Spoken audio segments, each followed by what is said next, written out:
যদি আপনাদের দেখাই যে ডিএম স্কুলের সামনেই স্কুল আছে, ঠিক সেখানে এখানে কিছুক্ষণ আগে সংঘর্ষ হয়েছে এখানে, এবং মারা গেছে না ট্রাকটিও আমরা করব, কাজ করছে তারা।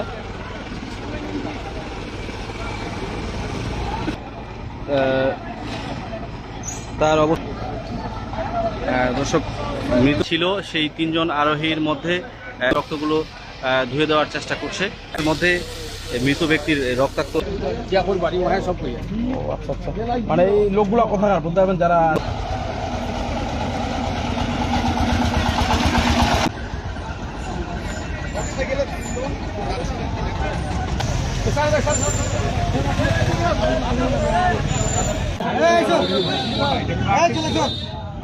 মানে লোকগুলো